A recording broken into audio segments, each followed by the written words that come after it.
Hello दोस्तों। तो आज जो हम डिस्कस करेंगे वो एम लक्ष्मीकांत का जो पहला पार्ट है ना, कॉन्स्टिट्यूशनल फ्रेमवर्क, उसको हम डिस्कस करेंगे। मेनली हमारा जो जो टॉपिक चलेगा, वैसे हमने एम लक्ष्मीकांत टोटली कंप्लीट कर लिया है। अब हमारा ये जो है रिवीजन फेज चलेगा किसके लिए, 2026 में जो एग्जाम होने वाले हैं उसके लिए। देखिए, आपका जो भी रिसेंटली मैंने ज्योग्राफी की सीरीज स्टार्ट करी थी, उसमें कुछ और इम्पोर्टेंट टॉपिक रह गए, उसको भी हम साथ साथ में क्या करते चलेंगे, हम कंप्लीट करते चलेंगे।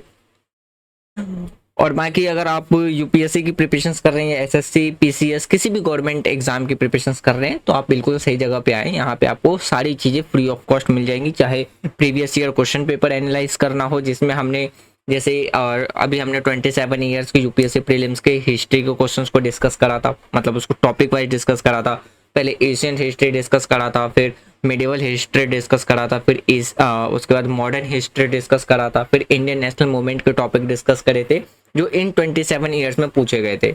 उसके बाद फिर हमने पॉलिटिकल डिस्कस करा था जब हमने रिसेंटली एम लक्ष्मीकांत की वीडियो स्टार्ट करी थी। तो उसके साथ साथ भी हमने क्या करा था, एमसीक्यू जो प्रीवियस ईयर के क्वेश्चंस थे यूपीएससी के लिए, उसको हमने डिस्कस करा था।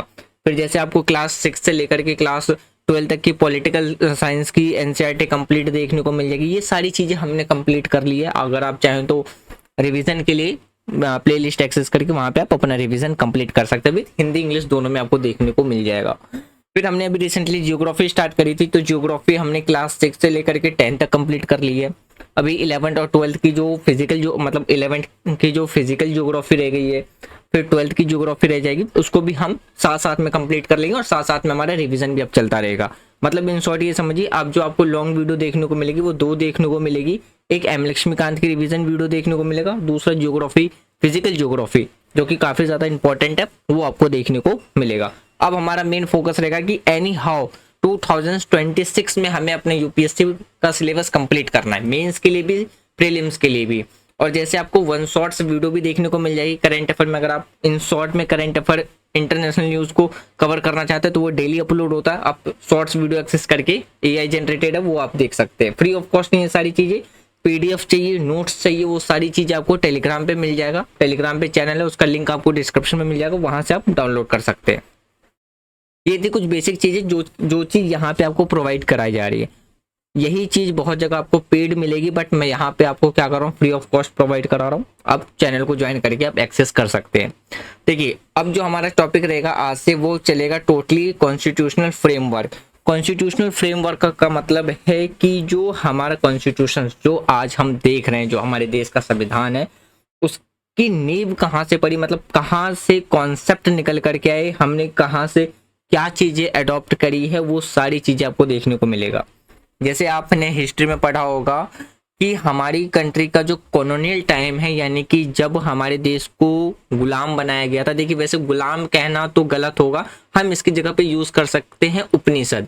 देखिए, गुलाम कहना इसलिए गलत होगा क्योंकि देखिए गुलाम का मतलब क्या होता है, हम स्लेव की तरीके से यूज़ करते हैं गुलाम कि जबकि हमारी कंट्री को क्या बनाया गया था, कॉलोनियल बनाया गया था। कॉलोनियल मतलब उपनिवेशवाद बनाया गया था, उपनिवेश बनाया गया था। इसका मतलब होता है कि कोई बाहरी कंट्री या कोई बाहरी इन्फ्लुएंसर जो दूसरे टेरिटरी को क्या करता है, कंट्रोल करता है। यानी कि जैसे ब्रिटिशर्स ने हम पे कंट्रोल किया था। हम पे कंट्रोल करने का मतलब क्या है, administration power, tax, financial power, decision making power हमारी कंट्री के रिगार्डिंग में, कौन सा लॉ बनेगा, कौन सी पॉलिसी इंप्लीमेंट होगा, कौन सा एक्ट पास होगा, ये सारी डिसीजन कौन लेता था, ब्रिटिशर्स लेते थे। इसलिए हम कहते हैं कि इंडिया क्या था, जो ब्रिटिशर्स थे उसकी कॉलोनियल थी। तो ये जो कॉलोनियल टाइम पीरियड है, इसको हम दो टर्म में डिवाइड करके पढ़ते हैं। एक है हमारा कंपनी रूल, दूसरा आता है हमारा ब्रिटिश रूल। जैसे ही 1857 का जो रिवॉल्ट होता है, वहां से कंपनी रूल हटती है और पावर चली जाती है ब्रिटिशर्स के पास। तो यहीं से हमारे जो कॉन्स्टिट्यूशंस का जो बैकग्राउंड है वो निकल गया है। मतलब इन शॉर्ट समझिए कि इस चैप्टर के अंदर में क्या रिवाइज करने वाले कि हमारा कॉन्स्टिट्यूशंस कहाँ से निकला। जैसे हम कहते हैं ना कि Indian constitution is a borrowed constitution, तो नहीं, हमारा कॉन्स्टिट्यूशन कोई उधार लिया हुआ संविधान नहीं है। हमारा जो संविधान है वो दुनिया की अलग अलग देशों के संविधान को पढ़ा गया, उसमें से जो हमारी कंट्री के लिए बेनिफिशियल था उसको हमने अपने कॉन्स्टिट्यूशंस में अपने सिटीजन्स के रिक्वायरमेंट के हिसाब से लिखा। जैसे फंडामेंटल राइट हमने कहाँ से लिया था, ब्रिटिश कॉन्स्टिट्यूशन से, राइट ऑफ बिल्स से लिया था। तो टोटली हमने कॉपी पेस्ट नहीं किया, हमने उसमें जो फंडामेंटल राइट का जो कॉन्सेप्ट था वो हमने स्टडी करी और एनालाइज किया कि हमारे देश में ऐसे अधिकारों की ज़रूरत है लोगों को। तो हमने फंडामेंटल राइट इम्प्लीमेंट मतलब अपने कॉन्स्टिट्यूशन में फंडामेंटल राइट प्रोवाइड कराई। डीपीएसपी की बात करते हैं, डीपीएसपी हमें कहाँ से मिला था, कहाँ से हमने कौन किस देश के संविधान से पढ़ा था, तो हमने यूएसएसआर, उस टाइम पे जो रसिया था उस टाइम यूएसएसआर था, तो वहाँ से हमने अडॉप्ट करा पढ़ करके। तो हमारा कॉन्स्टिट्यूशन बोरोड नहीं है, हमने अलग अलग देश का संविधान पढ़ा और उसको वहाँ से हमने अपने कॉन्स्टिट्यूशन में अपने सिटीजन्स के रिक्वायरमेंट के हिसाब से लिया था। ये सारी चीज़ें हम डिस्कस करने वाले। ये इसकी इंपॉर्टेंस की बात करते हैं, हर एक गवर्नमेंट एग्जाम में ये इंपॉर्टेंट है। चाहे आप यूपीएससी की पेपर उठा के देख लो, एसएससी का पेपर देख लो, पीसीएस का देख लो, एनडीए का एग्जाम का देख लो, किसी भी कॉम्पिटेटिव एग्जाम को देख लो, उसमें आपको पॉलिटिक्स जो पॉलिटी है वो आपको देखने को मिलेगा ही मिलेगा। तो देखिए आज हम कवर करेंगे कंपनी रूल, यानी कि जो 1773 से लेकर के 1858 तक का जो रूल चला था वो चला था कंपनी रूल। इसमें हम मेनली चार्टर एक्ट के बारे में भी बात करेंगे। जैसे ही कंपनी रूल खत्म हुआ उसके बाद चार्टर एक्ट की जगह पे आने लग गया था रेगुलेटिंग एक्ट। रेगुलेटिंग एक्ट का मतलब होता है, रेगुलेटिंग का मतलब होता है कंट्रोल करना। तो ऐसे कानून लाए जाने लगे थे ताकि जो ब्रिटिशर्स है उनकी जो पकड़ है वो हमारे देश में और भी ज्यादा क्या हो, स्ट्रांग हो जाए। 1857 के रिवॉल्ट के बाद ही ब्रिटिशर्स के द्वारा क्या यूज किया जाने लगा था कि इंडिया एक कॉलोनियल नेशन है। किसका? भारत, मतलब इंडिया किसका कॉलोनियल नेशन है? ब्रिटेन का एक कॉलोनियल देश है। ये सारी चीजें आज हम डिस्कस करेंगे। तो चलिए लास्ट तक बने रहिएगा, बहुत सारी चीजें आपको क्या है जानने को मिलेगी। सबसे पहले हम बात करते हैं इंट्रोडक्शन के बारे में। इंट्रोडक्शन मीन्स ये, इसमें हम ये समझते हैं कि किस तरीके से हमारी कंट्री में जो ईस्ट इंडिया कंपनी आई थी एक ट्रेडिंग के तौर पे भारत में, पहले वो आई थी एक व्यापार करने के लिए। व्यापार करते करते वो जो पावर था वो क्या होने लग गया था, ट्रांसफॉर्मेशन होने लगे थे। पावर ट्रांसफॉर्मेशन का मतलब क्या है कि ये देखिए, जब हमारी कंट्री में 1600 में ईस्ट इंडिया कंपनी आई थी, वो किस लिए आई थी? सिर्फ ट्रेड करने के लिए आई थी। क्या करने आई थी? ट्रेड, मतलब व्यापार करने आई थी। तो जहां कंपनी हमें टैक्स दिया करती थी वही कंपनी बाद में क्या लेने लगती है? हमसे टैक्स लेने लगती है।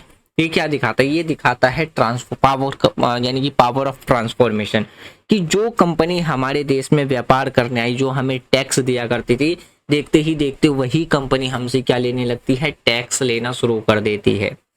तो हमारी कंट्री में ब्रिटिशर्स यानी कि जो ईस्ट इंडिया कंपनी आई थी वो कब आई थी? 1600 में आई थी, एक ट्रेडिंग कंपनी के रूप में अंडर ईस्ट इंडिया कंपनी। लेकिन बाद में हमें देखते देखते ही हमें क्या पता चला था कि जो पावर है, मतलब देखते देखते क्या हुआ था कि जो पावर था वो धीरे धीरे क्या होने लग गया था? ट्रांसफॉर्म होने लग गया था। यानी कि जो कंपनी ट्रेड करने के लिए आई थी वही कंपनी धीरे धीरे क्या कर लिया था? हमारी कंट्री के लार्ज पार्ट ऑफ इंडिया पे क्या कर लिया था? उन्होंने अपना कंट्रोल कर लिया था। तो इस वजह से हम इस पीरियड को क्या करते हैं? दो पार्ट में डिवाइड करके पढ़ते हैं। पहला आता है हमारा 1773 से लेकर के 1858 जिसमें हम कंपनी का रूल पढ़ते हैं, और दूसरा आता है हमारा 1858 से लेकर के 1947 जिसमें हम किसके बारे में पढ़ते हैं? ब्रिटिशर्स रूल के बारे में, यानी कि क्राउन रूल के बारे में पढ़ते हैं। यहाँ पे क्राउन रूल का मतलब है सीधा सीधी ब्रिटिशर्स के बारे में हम पढ़ते हैं, जहाँ पे ब्रिटिशर्स हमारे लिए क्या करते थे? कानून, बजट बनाने का काम करने लगते, मतलब बजट बनाने का काम उनके द्वारा शुरू कर देते हैं। यहाँ पे आप रोड मैप नोट्स बना सकते हैं। जैसे 1600 में क्या आए थे? ईस्ट इंडिया कंपनी आई थी और वो क्या कर रही थी? हमारी कंट्री के अंदर में अपना ट्रेड स्टार्ट करा था। उसके बाद अगर हम 1773 की बात करते हैं तो कंपनी के द्वारा क्या है? रूल्स करना स्टार्ट कर दिया था। अब ये देखिए, यहाँ से लेके यहाँ तक में पावर टोटली क्या होने लग गया था? ट्रांसफॉर्मेशन होने लग गया था। जब 1600 में कंपनी आई थी तो वो क्या कर रही थी? हमारे जो रूलर्स थे हमारी कंट्री के अंदर में उनको क्या कर रही थी? टैक्स दे रही थी। लेकिन 1773 तक आते आते वो क्या होने लगी? हमारी कंट्री के जो सिटीजन थे उनसे वो क्या करने लगे थे? यानी कि टैक्स लेना शुरू कर दिया था। तो ये हमें दिखाता है क्या कि पावर जो था वो ट्रांसफॉर्मेशंस हो रहे थे। फिर अगर हम 1885 की बात करते हैं तो वहाँ पे क्या स्टार्ट हुआ था? क्राउन रूल स्टेब्लिश हुआ था, यानी कि जो ब्रिटिशर्स थे उनके हाथ में पावर चली गई थी वहाँ पे। जो यानी कि क्राउन मतलब क्या होता है? क्राउन मतलब होता है राजा। तो ब्रिटिशर्स के पहले ब्रिटिशर्स क्या था? ब्रिटिशर्स के यहाँ पे क्वीन और जो किंग थे वो काम किया करते थे, तो उनके हाथ में पावर चली गई थी, यानी कि ब्रिटिश गवर्नमेंट ने क्या कर दिया था वहाँ पे अपने जो यानी कि स्पॉयमिनिटी का मतलब क्या होता है कि 1857 में जो सैनिक विद्रोह हुआ था, जिसे हम आज़ादी की पहली लड़ाई भी कहते हैं, तो 1857 के बाद जैसे यानी कि जो सेना विद्रोह हुआ था, तो उसके बाद ब्रिटिशर्स ने कंट्रोल सीधा अपने हाथ में ले लिया था। 1947 में वो क्या हुआ था, हमारी कंट्री को इंडिपेंडेंस डिक्लेयर कर दिया गया था कि अब भारत क्या रहेगा, एक इंडिपेंडेंस नेशंस रहेगा। यहीं पे एक खेल और खेला गया था ब्रिटिशर्स के द्वारा, उनके द्वारा हमारी कंट्री के 3 पार्ट में डिवाइड कर दिया गया था। पहला पार्ट किया गया था वेस्ट पाकिस्तान, दूसरा पार्ट था हमारी कंट्री, हमारा प्यारा देश भारत, और तीसरा था ईस्ट पाकिस्तान। यानी कि पाकिस्तान के नाम पे ही क्या है, 2 देश बनाए गए थे, एक था ईस्ट और एक था वेस्ट। 1971 की बात करें, जो वॉर हुआ था जिसमें हमने पाकिस्तान के 93,000 सोल्जर्स को क्या किया था, अब घुटनों पे बिठा दिया था। तो उसके बाद बांग्लादेश का जन्म हुआ था। तो ब्रिटिशर्स यहाँ पे सिर्फ आप ये मत समझिए कि ब्रिटिशर्स जब जा रहे थे तो उन्होंने सिर्फ हमारी कंट्री का 2 पार्ट में पार्टीशन किया था, 2-3 पार्ट में पार्टीशन किया था, ईस्ट वेस्ट पाकिस्तान और भारत। जी नहीं, हमारी कंट्री में उस टाइम पे कितने प्रिंसली स्टेट थे, तो 565। वो चाहते थे कि ये 565 प्रिंसली स्टेट आपस में क्या हो जाए, डिवाइड हो जाए। तो अगर आपने कभी सोचा कि अगर 565 प्रिंसली स्टेट अगर आज एक सेपरेट नेशंस होते तो आज हमारे देश का नक्शा कैसा होता, तो जस्ट लाइक उसी तरीके से होता कि एक स्क्वायर सा कपड़ा या कोई सा भी एक कपड़ा बीच से हजारों जगह से फटा हुआ हो, उस तरीके से आज हमारे देश का नक्शा होता। तो आज जो ये 565 प्रिंसली स्टेट एक साथ यूनाइट हैं और जिसकी वजह से हमें दुनिया का मीन्स दुनिया का जो 7वां सबसे बड़ा देश हमें देखने को मिलता है, हमारा प्यारा देश भारत, वो आज सिर्फ और सिर्फ किसकी वजह से, सरदार वल्लभ भाई पटेल जी की वजह से। उन्होंने ये 565 जो प्रिंसली स्टेट थे उसको क्या करा था, यूनाइट करा था। इसलिए हम इन्हें बिस्मार्क ऑफ इंडिया और आयरन मैन ऑफ इंडिया भी कहते हैं। तो होप सो कि आपको ये मैप मतलब जो इंट्रोडक्शन है वो समझ में आ गया होगा। ओवरऑल इसमें आपको मैंने बता दिया कि 1600 में क्या हुआ था, 1773 तक में क्या हुआ था, 1858 में क्या हुआ था, 1947 में हमारा देश आज़ाद हुआ था। हमारे देश को आज़ाद दिलाने में एक और सबसे बड़ा इवेंट का रोल था, वो था सेकेंड वर्ल्ड वॉर। अगर सेकेंड वर्ल्ड वॉर ना हुआ होता तो शायद हम 1947 में भी आज़ाद ना हुए होते, क्योंकि जैसे सेकेंड वर्ल्ड वॉर हुआ था, जब ख़त्म हुआ तो ब्रिटिशर के पास इतनी रिसोर्सेस नहीं थी कि वो हमारे ऊपर अपने इन्फ्लुएंस को और भी लंबे मतलब हमारे ऊपर वो और भी लंबे समय तक कंट्रोल कर सके, और हमारी कंट्री में जो रिवॉल्ट था, आंदोलन था अगेंस्ट ब्रिटिशर्स, वो भी काफ़ी ज़्यादा बढ़ चुका था। ये था इंट्रोडक्शन। अब बात करते हैं हम किसके बारे में, रेगुलेटिंग एक्ट। देखिए रेगुलेटिंग का मतलब क्या होता है, मैंने अभी स्टार्टिंग में बताया था, रेगुलेटिंग का मतलब होता है कंट्रोल करना। जैसे हम गैस में रेगुलेटर का यूज करते हैं ना, रेगुलेटर क्या करता है कि हमें जब जो फायर फ्लो है, यानी कि जो आग का आंच वो कम तेज करना हो तो हम रेगुलेटर का यूज करते हैं। सिमिलर उसी तरीके से समझिए जो रेगुलेटिंग एक्ट था, रेगुलेटिंग का मतलब था हमारे देश में कंट्रोल करने के लिए ये एक्ट्स लाए जा रहे थे। एक्ट मतलब था कानून। तो रेगुलेटिंग ईस्ट इंडिया कंपनी, अब इसका मतलब क्या था कि कंपनी ने क्या किया था, हमारी कंट्री के अंदर में रेगुलेट करने के लिए, मतलब कंट्रोल करने के लिए कुछ एक्ट लेके आई। जैसे आज हम जानेंगे कि 1773 की रेगुलेटिंग एक्ट के बारे में, जो ईस्ट इंडिया कंपनी पर ब्रिटिश सरकार का पहला बड़ा नियंत्रण था। और यह एक्ट क्यों लगाया गया, इसके मुख्य जो प्रावधान थे वो क्या थे और इसका क्या असर पड़ा था, ये सब हम समझने की कोशिश करेंगे इस टॉपिक के अंदर में। सबसे पहले आता है, अगर हम बात करते हैं किसके बारे में, रेगुलेटिंग एक्ट 1765। इसमें क्या हुआ था कि बंगाल की दीवानी मिलने के बाद ईस्ट इंडिया कंपनी क्या हुई थी, काफी ज्यादा ताकतवर हो गई थी। लेकिन कंपनी में करप्शन, जो इकोनॉमिक अनफेयर एक्टिविटी और जो एडमिनिस्ट्रेशन जो सिस्टम थे, यानी कि जो एडमिनिस्ट्रेशन सिस्टम था वो काफी ज्यादा क्या होने लगा था, बिगड़ने लगा था। तो ब्रिटिश संसद को लगा कि अगर अभी कंट्रोल नहीं किया गया तो ये उनके लिए क्या होगा, नुकसानदायक होगा। तो इसलिए ब्रिटिशर्स के द्वारा फिर क्या है, 1773 में ब्रिटिश ने संसद में एक एक्ट पास किया गया जिसको क्या कहा गया था, रेगुलेटिंग एक्ट कहा गया। ईस्ट इंडिया कंपनी के जो एडमिनिस्ट्रेशन था उस पर कंट्रोल लगाना था। भारत में कंपनी के गवर्नर्स को बेहतर यानी कि गवर्नेंस को बेहतर करना था और जो करप्शन था उसको रोकना था। ये मेन उद्देश्य था रेगुलेटिंग एक्ट का। उसके बाद देखिए, अगर हम governor of Bengal versus governor general of Bengal की बात करते हैं, इसमें क्या हुआ था, जो वायसरॉय वॉरेन हेस्टिंग को पहला गवर्नर जनरल बना दिया गया था और अब बंगाल, बॉम्बे और मद्रास प्रेसिडेंसी उसके अधीन हो गए थे। तो यहाँ से वो कॉमन सा क्वेश्चन पूछा जाता है कि वो कौन मतलब कि जो फर्स्ट गवर्नर जनरल थे वो किस किस प्रोविंस के गवर्नर जनरल थे, यानी कि वो 3 जगह के थे, बंगाल, बॉम्बे और मद्रास के थे।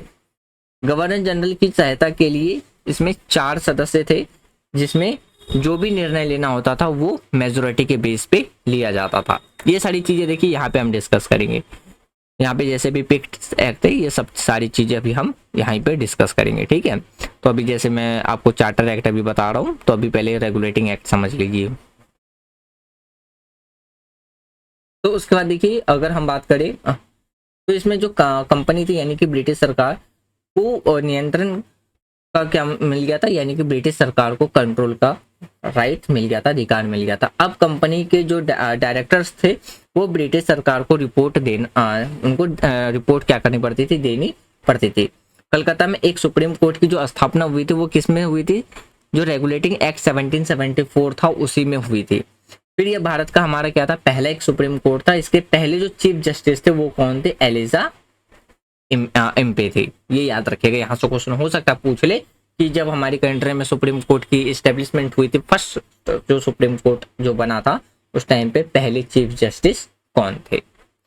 उसके बाद आता है कि देखिए, ये ब्रिटिश सरकार का पहला कदम था भारत पर नियंत्रण के लिए, लेकिन यह एक जो एक्ट लाया गया था ये काफी ज्यादा वीक थी, क्योंकि काउंसिल के जो सदस्य थे उनके बीच में हर बार क्या रहता था, टकराव रहता था, मतलब भेदभाव रहता था। जैसे अगर हम जुडिशरी सिस्टम की बात करें तो वो साफ नहीं थी और करप्शन मतलब उसमें करप्शन ज्यादा थे, मतलब कहते हैं ना कि न्याय, मतलब जो हम उनको उस टाइम पे जो जुडिशरी सिस्टम आई थी उसमें काफी ज्यादा क्या थी, करप्शन थी, ये आपको देखने को मिलेगा। फिर जैसे यहाँ पे क्या था, प्राइवेट ट्रेड पे प्रोविडेंट लगा दिया गया था, रोक लगा दिया था, जो रेगुलेट कंपनी अफेयर्स, जैसे ये सारी चीजें मैंने आपको डिटेल में समझा दी। उसके बाद आता है हमारे पास पिट इंडिया एक्ट 1774। ये इंट्रोड्यूस करता है dual system, not sorry dual government ने, dual control of British government and company. जैसे ये देखिए, इसमें क्या था ना, डुअल गवर्नमेंट सिस्टम आपको देखने को मिलेगा, यानी कि दुई सरकार प्रशासन सबको देखने को मिलेगा। एक था जैसे जो बोर्ड ऑफ कंट्रोल की बात करते हैं, ये गवर्नमेंटल बॉडी थी जो कि इस्टेब्लिश किया गया था किसके लिए, डायरेक्ट पॉलिटिकल अफेयर्स के लिए, और दूसरा था कोर्ट ऑफ डायरेक्टर जो कि किसके लिए था, ये कॉमर्शियल अफेयर्स में क्या करता था, अपना कंट्रोल रखता था। तो यहाँ पे 2 सरकार आपको देखने को मिलेगी, एक है पॉलिटिकल अफेयर के लिए, दूसरा था कॉमर्शियल अफेयर्स के लिए। एक इसके सिग्निफिकेंस की बात करते हैं तो यहाँ पे इंट्रोड्यूस हुआ था फर्स्ट रियल ब्रिटिश गवर्नमेंटल, जो कि हमारे देश में क्या करता था, हस्तक्षेप यानी कि इंटरवेंशंस करता था। इंटरवेंशंस का मतलब होता है हस्तक्षेप करना। तो जैसे यहाँ पे देखिए, पॉलिटिकल अफेयर कंट्रोल आपको देखने को मिलेगा और कॉमर्शियल अफेयर कंट्रोल देखने को मिलेगा। ये था गवर्नमेंटल बॉडी, और ये आपको क्या देखने को मिलेगा, कोर्ट्स ऑफ डायरेक्टर्स देखने को मिलेगा।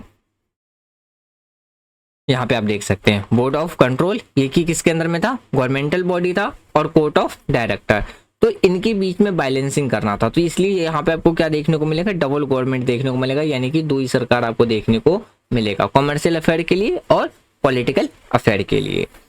उसके बाद ये आपको किस में देखने को मिलेगा, ये देखने को मिलेगा पिट्स इंडिया एक्ट में देखने को मिलेगा, जो कि कब आया था, 1774 में। नाम और ईयर हमेशा याद रखिएगा।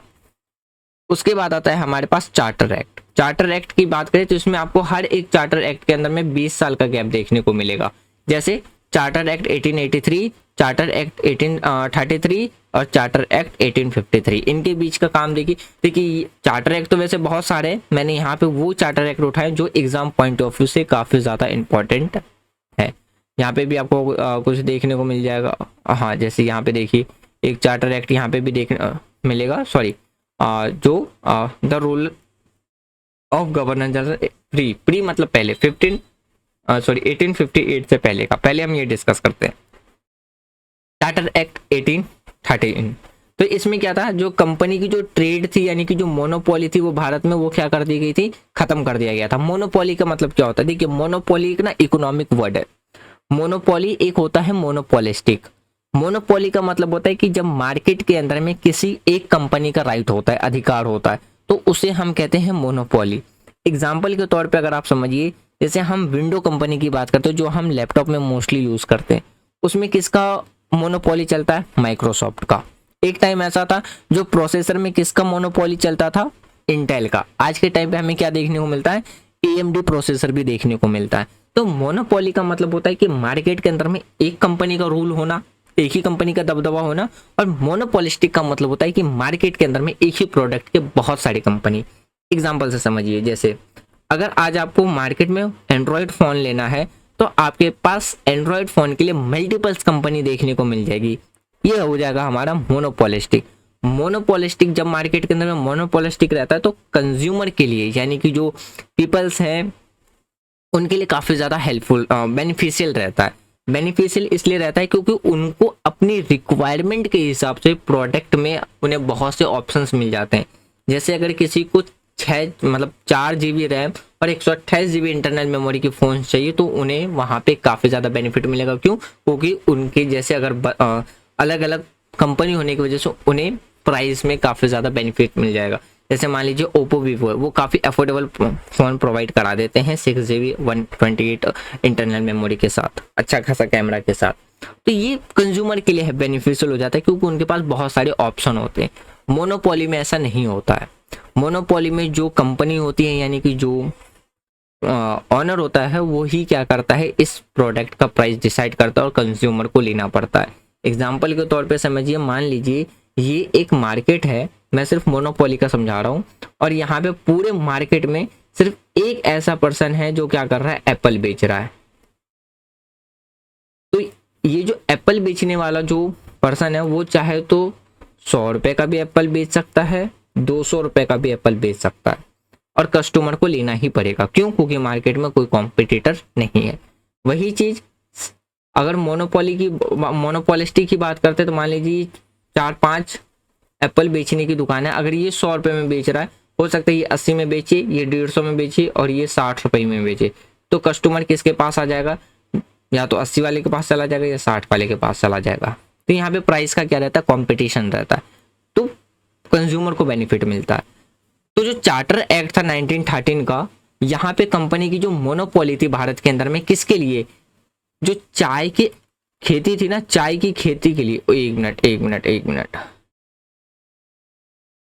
जो चाय की खेती में जो मोनोपोली थी वो खत्म हो गई थी। जो चाय की खेती वो क्या करते थे, चाइना के साथ किया करते थे, वो खत्म कर दी गई थी। जो परमिटेड थी यानी कि जो क्रिश्चियन मिशनरीज थे उन to propaganda religion in India, यानी कि जो क्रिश्चियन मिशनरीज थे उनको परमिट मिल गया था, परमिशन दे दी गई थी कि वो भारत के अंदर में जाके अपना रिलीजन प्रोपोगेंडा वो चला सकते थे। ये था 1813 का चार्टर एक्ट। 1833 की बात करते तो इसमें जो गवर्नर जनरल ऑफ बंगाल था उसको क्या बना दिया गया, गवर्नर जनरल ऑफ इंडिया बना दिया गया। यहाँ पे देखिए बस ज़्यादा डिफरेंस नहीं है, यहाँ पे बंगाल यूज़ किया गया और यहाँ पे इंडिया यूज़ किया गया। तो गवर्नर जनरल ऑफ जो बंगाल था उसको क्या बना दिया गया, गवर्नर जनरल ऑफ इंडिया बना दिया गया। और पहले जो गवर्नर जनरल थे वो कौन थे, लॉर्ड विलियम बेंटिक थे। ये याद रखिएगा, ये नाम बहुत बार पूछा गया इन पास्ट अलग अलग एग्जाम में। फिर देखिए यहाँ पे क्या था, जो एंडेड कंपनीज कॉमर्शियल एक्टिविटी, यानी कि कंपनी की जो भी कॉमर्शियल एक्टिविटी थी उसको क्या कर दिया गया था, खत्म कर दिया गया था, और उसको पूरी तरीके से क्या बना दिया गया था, एक एडमिनिस्ट्रेशन बॉडी बना दिया गया था। किसमें, चार्टर एक्ट 33 में। उसके बाद क्या आता है, attempted to introduce law codification, यानी कि लॉ कमीशन बनाया गया था, किसके अंडर में, मैकॉले के अंदर में बनाया गया था। अब आता है चार्टर एक्ट 53। इसमें क्या था कि फर्स्ट टाइम सेपरेट किया गया था लेजिस्लेटिव काउंसिल हमारी कंट्री के अंदर में, मींस इसको फर्स्ट टाइम सेपरेट करके क्या बनाया गया था, एक लेजिस्लेटिव काउंसिल बनाया गया था, किसके लिए, भारत के लिए, और इसीलिए इसको क्रिएट भी किया गया था। जैसे आज के टाइम पे हम पढ़ते हैं ना लेजिस्लेटिव, एग्जीक्यूटिव और जुडिशरी। लेजिस्लेटिव का काम क्या होता है, जिसे हम क्या कहते हैं, विधायिका कहते हैं, सॉरी कार्यपालिका, कार्यपालिका, विधायिका और न्यायपालिका। कार्यपालिका काम क्या होता है, कानून बनाना। विधायिका का, सॉरी उल्टा कह रहा हूं मैं, लेजिस्लेटिव का काम होता है जिसे हम कहते हैं विधायिका। लेजिस्लेटिव का काम होता है कानून बनाना। एग्जीक्यूटिव का काम होता है कानून पास करना। जुडिशरी का काम होता है जस्टिस का। तो हमारी कंट्री में पहली बार क्या क्रिएट किया गया था, लेजिस्लेटिव काउंसिल किया गया था और सेपरेट किया गया था। सेपरेट लेजिस्लेटिव काउंसिल को क्रिएट किया गया था, आप ऐसे समझिए।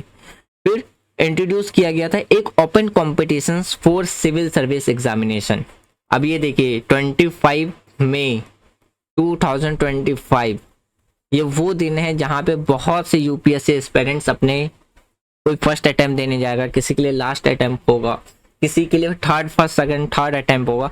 तो wish you all the best. जो भी संडे को एग्जाम देने जा रहे हैं प्रीलिम्स का, बिल्कुल अच्छे से एग्जाम देना, टेंशन बिल्कुल मत लेना, मतलब देना नहीं, मतलब बिल्कुल भी टेंशन मत लेना। और जैसे भी आपने रिसेंटली न्यूज़ में देखा होगा या सोशल मीडिया पे जो आप अलग अलग ऑनलाइन एडुकेटर्स और जो एकेडमी से आप कनेक्टेड हो गए, तो उन्होंने सोशल मीडिया यूट्यूब पे अपने चैनल पे अपलोड किया कि किस तरीके से यूपीएससी प्रीलिम्स के द्वारा पॉलिटिक्स के कुछ क्वेश्चन मिस्टेक किए गए। पॉलिटिक्स के, सिर्फ पॉलिटिक्स की नहीं, बहुत से क्वेश्चन में क्या थे, एरर मिस्टेक किए गए थे, जो कि नॉर्मल बहुत ईजी सा क्वेश्चन था, उसमें भी माइनर मिस्टेक्स की वजह से ऑप्शन पूरे अलग कर दिए गए। जैसे पॉलिटिकल का एक क्वेश्चन था जिसमें ऑप्शन बी सही आंसर था, क्योंकि पहला स्टेटमेंट उसका गलत था, लेकिन यूपीएससी ने अपने जो 2024 का जो आंसर की निकाला है वो निकाला था, उसमें ऑप्शन सी। अब जैसे देखिए यूपीएससी के प्रीलिम्स में क्या होता है, एक क्वेश्चन 2 मार्क्स का होता है और 0.66 मार्क्स होता है नेगेटिव मार्क्स। तो जिन बच्चों ने उसमें ऑप्शन बी टिक किया होगा उनका तो आंसर गलत चला गया होगा, और जिन्होंने सी टिक किया होगा उनका सही चला गया। तो कई बार यूपीएससी प्रीलिम्स में एक एक नंबर, 2 नंबर से भी बहुत से ऐसे एस्पिरेंट होते हैं जिनका सिलेक्शन रुक जाता है। तो देखिए आप बड़े ध्यान से क्वेश्चन को रीड कीजिएगा, पढ़िएगा और अच्छे से अटेम्प्ट करिएगा। ये यूपीएससी की थोड़ी सी गलती थी, आई थिंक कुछ एक्शन होना चाहिए या सुधार होना चाहिए। जो बच्चे 2 नंबर से या 3 नंबर से अगर रह गए हो तो उनको रीचेक करके उन्हें शायद मेरे हिसाब से तो दोबारा मौका मिलना चाहिए, कि ऐसे भी मिस्टेक यूपीएससी जैसे कॉन्स्टिट्यूशनल बॉडी से अगर हो रही है तब तो फिर बात ही अलग है। तो देखिए जो यूपीएससी का जो कॉन्सेप्ट है वो यहीं से निकल के आता है, जो जिसका एग्जाम आप 25 मई को देने जा रहे हैं। तो जो पहला यूपीएससी का एग्जाम, मतलब जो हमारी कंट्री के अंदर में जो सिविल सर्विस का जो एग्जाम आया था उस टाइम पे मेरिट बेस पे होता था, जैसे आज एग्जाम के बेस पे होता है, तो पहले मेरिट के बेस पे होता था। उस टाइम पे इंडियंस को अलाउ नहीं था कि वो सिविल सर्विस का एग्जाम दे सके। तो हमारी कंट्री में जो open competition of civil service का वो रखा गया, मतलब हमारी कंट्री में जो इंट्रोड्यूस किया गया था वो कब किया गया था, 1853 में ही किया गया था। उसके बाद आता है नंबर ऑफ काउंसिल मेंबर्स। इसमें क्या था, जो लेजिस्लेटिव था और जो एग्जीक्यूटिव था, इसके फंक्शन को अलग कर दिया गया था और इसके जो मेंबर्स थे उनको भी क्या कर दिया गया था, बढ़ा दिया गया था। देखिए मैंने आपको स्टार्टिंग में क्या कहा था कि जो हमारी कंट्री के अंदर में प्रेजेंट टाइम पे जो आपको एडमिनिस्ट्रेशन फंक्शन देखने को मिलेगा, जो कॉन्स्टिट्यूशन आपको देखने को मिलेगा, कहीं ना कहीं इसका बैकग्राउंड आपको यहीं से समझ में आ जाएगा। आज हमारी कंट्री में एग्जीक्यूटिव है, लेजिस्लेटिव है, जुडिशरी है, सिविल सर्विस एग्जामिनेशन है, वो आपको कहाँ देखने को मिलेगा, इन्हीं में देखने को मिलेगा। इसलिए कहा था कि अभी जो हम डिस्कस कर रहे हैं वो कॉन्स्टिट्यूशनल फ्रेमवर्क डिस्कस कर रहे हैं। यहाँ पे हमें हमारे संविधान के बारे में पूरा जानने को मिलेगा कि हमारा संविधान कहाँ से कैसे निकल करके आया है। तो होप सो कि अभी तक हमने जितना डिस्कस करा वो आपको प्रॉपरली समझ में आ गया होगा। चलते हैं नेक्स्ट स्लाइड पे। देखिए यहाँ हम बात करते हैं the ruler of governor general. 1858 से पहले हमारी कंट्री के अंदर में जो जो गवर्नर जनरल रहे थे, ओवरव्यू एक बार इधर एक और देख लीजिए। यहाँ पे जो हमारे पास 3 इंपॉर्टेंट चार्टर एक्ट है उसके बारे में समझ लीजिए। 1813, 1833, 1853। तो चार्टर एक्ट 1830 में क्या था, कंपनी का जो ट्रेड मोनोपोली था वो खत्म कर दिया गया था। दूसरा क्या था, 33 में क्या हुआ था, जो कंपनी जो ट्रांसफॉर्म था वो कॉमर्शियल से हटा करके किस पे कर दिया गया था, एडमिनिस्ट्रेटिव बॉडी पे कर दिया गया था। और जो 1853 में था इसमें क्या था, लेजिस्लेटिव काउंसिल को इंट्रोड्यूस किया गया था और सिविल सर्विस एग्जामिनेशंस कॉम्पिटिशन आपको देखने को मिलेगा। नेक्स्ट को स्लाइड पे आते हैं। अब यहाँ पे देखिए अगर हम बात करते हैं 1858 से पहले के कुछ रूलर्स के बारे में। तो सबसे पहले देखिए आता है वॉरेन हेस्टिंग। वॉरेन हेस्टिंग कौन थे? जिनके द्वारा जुडिशियल रिफॉर्म लाया गया था और रेवेन्यू एडमिनिस्ट्रेशन लाया गया था। दूसरा आता है लॉर्ड कॉर्नवालिस। लॉर्ड कॉर्नवालिस यानी कि कॉर्नवालिस कोड और जो परमानेंट सेटलमेंट था वो आपको देखने को मिलेगा। लॉर्ड वेलेस्ली, इसमें आपको क्या देखने को मिलेगा? जो ब्रिटिश की जो टेरिटरी थी उसको एक्सपेंशन किया गया था। एक्सपेंशन का मतलब था बढ़ाया गया था। देखिए हमारी कंट्री 3-4 रीजन में डिवाइडेड थी। पहला था प्रोविजनल स्टेट, दूसरा था ब्रिटिश कॉलोनियल स्टेट, तीसरा था फ्रेंच और जो पुर्तगाल जो कॉलोनियल स्टेट थे वो। तो इस तरीके से हमारी कंट्री कॉलोनियल टाइम पे अलग अलग जगह मतलब अलग अलग यूरोपियन कंट्री के कंट्रोल में भी रही है। उसके बाद आता है लॉर्ड डलहौसी। उनके द्वारा अगर हम बात करते हैं डॉक्ट्रिन ऑफ लैप्स, रेलवे भी देखने को मिलेगा इन्हीं के अंडर में, रेलवे। फिर उसके बाद आता है पोस्टल एंड टेलीग्राफ सिस्टम, किसके अंडर में देखने को मिलेगा? डलहौजी के अंदर में देखने को मिलेगा। देखिए मैंने ये सारे नाम और उन किसके एडमिनिस्ट्रेशन के अंदर में क्या क्या काम हुए वो मैंने इसलिए बताया है ताकि एग्जाम के अंदर में अगर ये मैचिंग के फॉर्म में आपसे पूछता है तो आपसे वो मिस्टेक नहीं होनी चाहिए। अब हम बात करते हैं की governor general of and their constitution के बारे में। सबसे पहले आता है 1773 वॉरेन हेस्टिंग। इनके द्वारा क्या था? जुडिशियल रिफॉर्म्स लाया गया था और रेवेन्यू एडमिनिस्ट्रेशन लाया गया था। 1793 लॉर्ड कॉर्नवालिस के द्वारा क्या लाया गया था? कॉर्नवालिस कोड लाया गया था और परमानेंट सेटलमेंट लाया गया था। 1798 लॉर्ड वेलेस्ली ने क्या किया था? जो ब्रिटिश टेरिटरी है उसका एक्सपेंशन किया था। एक्सपेंशन के लिए मतलब हमारी कंट्री के टेरिटरी में जो अलग अलग जगहों पे जो दूसरे रूलर्स का जो रूल था उनके साथ क्या किया गया था? वॉर किया गया था। यानी कि हमारी कंट्री के रूलर्स के साथ भी वॉर किया गया था और जो अलग अलग रूलर्स थे उनके साथ भी वॉर लड़ा गया था। तो ब्रिटिशर्स क्या करते थे? मेनली एक दूसरे को आपस में लड़वा करके खुद कंट्रोल इस्टेब्लिश करने का काम करती थी। ब्रिटिशर्स के द्वारा यही किया गया था, हमें आपस में लड़वा देती थी और बाद में वो क्या करती थी? अपना जो रूल था वो इस्टेब्लिश कर लेती थी। एग्जाम्पल के लिए मैं आपको बताता हूँ, 2-3 जगह की केस स्टडी पढ़ लीजिएगा। एक एंग्लो मैसूर मराठा वॉर पढ़ लीजिएगा, इसमें आपको पता चल जाएगा कि जो ब्रिटिशर्स की जो स्ट्रेटेजीज थी कंट्रोल पाने के लिए, अपना इन्फ्लुएंस बढ़ाने के लिए वो किस तरीके से थी, वो हमें आपस में लड़वाती थी और वहां पे अपना रूल इस्टेब्लिश कर लेती थी। उसके बाद आता है 1848। 1848 में क्या हुआ था? लॉर्ड डलहौजी ने doctrine of lapse, railway, postal और टेलीग्राफ सिस्टम इम्प्लीमेंट किए थे, यानी कि उनके द्वारा लाया गया था। उसके बाद आता है रिवॉल्ट ऑफ 1857। इसके बारे में आपने पूरी हिस्ट्री में एक चैप्टर पढ़ा होगा मॉडर्न हिस्ट्री में। तो इसे पहला फर्स्ट वॉर ऑफ इंडिपेंडेंस भी कहा जाता है। इसका मेन कारण क्या था? पॉलिटिकल रीजन था, इकोनॉमिक रीजन था, मिलिट्री और सोशल फैक्टर था। इसमें सबसे ज़्यादा इंपॉर्टेंट रोल प्ले किया था ब्रिटिशर्स के द्वारा। उस टाइम पे जो गन यूज़ किया जाता था उसके कारतूस में गाय और सुअर की चर्बी का यूज़ करके जो किया जाता था, उसने क्या किया था? इस रिवॉल्ट को, यानी कि जो 1857 का जो रिवॉल्ट था इसको भड़काने का काम किया था सिर्फ एक छोटे से इवेंट ने। वैसे इसके मेन कॉजेज तो बहुत सारे थे। पॉलिटिकल कॉजेज देखने को मिल जाएगा, economic, military and social. Highlight की बात करते हैं तो इसमें आपको क्या देखने को मिलेगा? यानी कि inefficiency and oppress under company rule, यानी कि ब्रिटिशर्स के द्वारा इसे बड़ी ही आसानी से रिवॉल्ट को सप्रेस कर दिया गया था, दबा दिया गया था। इसका मेन कारण क्या था? कि हमारे पास एक ऐसी भाषा की कमी थी जिससे हम पूरे रीजन्स को प्रॉपरली कनेक्ट नहीं कर पाए और हमारा क्या उद्देश्य था, हम ये पूरे देश तक फैला नहीं पाए। दूसरा कारण ये था कि जितने भी जो लोग ब्रिटिशर्स के अगेंस्ट रिवोल्ट कर रहे थे सबका अपना अपना रीजन था, किसी का एक यूनिक रीजन नहीं था जिसकी वजह से हम एक साथ मिलकर के हम क्या कर सकते थे? ब्रिटिशर्स के अगेंस्ट आंदोलन कर सकते थे। तीसरा रीजन था कि हमारे पास एक ऐसा इफेक्टिव रूलर्स की भी कमी थी जो कि क्या कर सकते थे? आर्मी को लीड कर सकती थी। कुछ ये ऐसे कारण थे जिसकी वजह से हमारा जो फर्स्ट इंडिपेंडेंस वॉर था वो हम हार जाते हैं और हमारे देश को आज़ादी नहीं मिल पाती है। तो यहाँ पे क्या होता है, ये जो 1857 का जो रिवॉल्ट था इसने कंपनी के रूल को एंड करने के लिए क्या किया था? इसका नेतृत्व क्या था, यानी कि लीड किया था। और यहीं से शुरुआत होती है हमारे कंट्री के अंदर में बिगिन क्राउन रूल की। और यही सारी चीजें आपको क्या है यहाँ पे देखने को मिलेगा। आप चाहे तो यहाँ से लिख के नोट्स बना सकते हैं, एट्रैक्टिव लगता है तो आप यहाँ से भी नोट्स बना सकते हैं। ये मैंने सिर्फ आपके रिवीजन के लिए बना रखे हैं, फिक्र मत कीजिए, ये सारी चीजें आपको टेलीग्राम पे मिल जाएगी, आप टेलीग्राम चैनल ज्वाइन कर लीजिएगा। उसके बाद आता है गवर्नमेंट ऑफ इंडिया एक्ट। अब देखिए यहाँ पे क्या यूज होता है, गवर्नमेंट ऑफ इंडिया एक्ट 1858। यहाँ पे ईस्ट इंडिया कंपनी का रूल खत्म होता है और यहाँ से हमारी कंट्री डायरेक्टली किसके अंडर में चली जाती है, ब्रिटिश क्राउन के अंदर में चली जाती है। तो state of India secretary of state for India, यानी कि इसमें मेंबर किसके देखने को मिलेंगे, मेंबर ऑफ ब्रिटिश कैबिनेट के मेंबर्स इसमें देखने को मिलेंगे जो कि अपॉइंट किए जा रहे थे। गवर्नर जनरल को क्या बना दिया गया था, वायसरॉय ऑफ इंडिया बना दिया गया था। और पहले जो वायसरॉय थे वो आपको क्या देखने को मिलेंगे, लॉर्ड कैनिंग देखने को मिलेंगे। काउंसिल ऑफ इंडिया के एस्टेब्लिश किया गया था to assist secretary of state.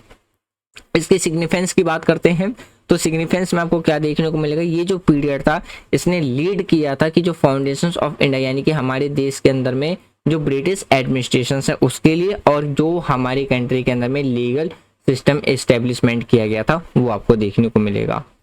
फिर टोटली अगर हम ट्रांसमिशन की बात करते हैं, इंडिया फ्रॉम किसके अंदर में चला गया था, commercial exploitation structure colonial administration, यानी कि हमारी कंट्री की जितनी भी जो इकोनॉमिक एक्टिविटी थी और जो एडमिनिस्ट्रेशन एक्टिविटी थी वो सारी चीजें किसके अंडर में चली गई थी, ब्रिटिशर्स के अंदर में चली गई थी। तो फ्रेंड्स ये था हमारा कंपनी रूल।